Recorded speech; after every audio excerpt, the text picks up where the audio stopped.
Assalamualaikum warahmatullahi wabarakatuh. Saya akan menjelaskan apa itu bentuk negara dan apa itu susunan negara. Bentuk negara dibagi menjadi dua, yakni negara kesatuan dan negara serikat. Yang pertama, negara kesatuan. Dalam negara kesatuan, kedaulatan negara bersifat tunggal dan di dalamnya tidak dapat negara bagian. Negara kesatuan menetapkan pemerintah pusat sebagai otoritas tertinggi, sementara wilayah-wilayah administratif di bawahnya menjalankan kekuasaan yang dipilih oleh pemerintah pusat untuk didelegasikan. Contoh negara yang memiliki bentuk kesatuan seperti Spanyol, Brunei Darussalam, dan Indonesia. Yang kedua, negara serikat.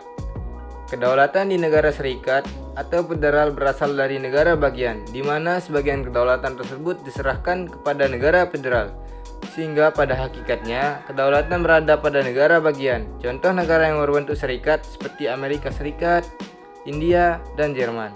Ciri-ciri negara serikat yakni: yang pertama, mempunyai lebih dari satu kepala negara.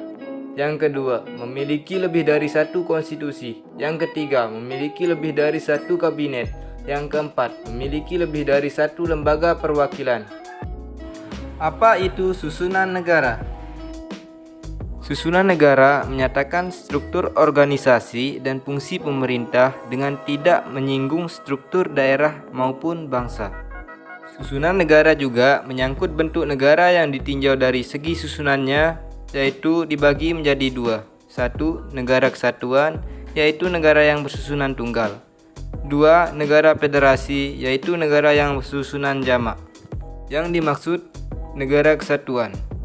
Negara kesatuan yaitu suatu negara yang merdeka dan berdaulat, di mana di seluruh negara yang berkuasa hanyalah satu pemerintah, yaitu pemerintah pusat. Negara kesatuan mewujudkan kebulatan tunggal, kesatuan atau unity, dan mononenstris atau berpusat pada satu. Ada beberapa macam negara kesatuan, yaitu negara kesatuan dengan sistem sentralisasi, negara kesatuan dengan sistem desentralisasi, negara kesatuan dengan sistem sentralisasi. Dalam negara kesatuan dengan sistem sentralisasi, maka semua urusan diurus oleh pemerintah pusat. Contohnya Jerman di bawah Hitler. Negara kesatuan dengan sistem desentralisasi. Dalam negara kesatuan dengan sistem desentralisasi, maka pada daerah diberi kesempatan dan kekuasaan untuk mengatur rumah tangganya sendiri. Contohnya Republik Indonesia. Negara federasi. Federasi berasal dari kata fedus yang berarti perjanjian atau persetujuan. Dalam negara federasi atau negara serikat merupakan dua atau lebih kesatuan politik yang sudah atau belum berstatus negara berjanji untuk bersatu dalam satu ikatan politik, di mana ikatan tersebut akan mewakili mereka secara keseluruhan. Selain itu juga, negara federasi memiliki 3 ciri khas, yaitu: A. Adanya supremasi konstitusi federasi.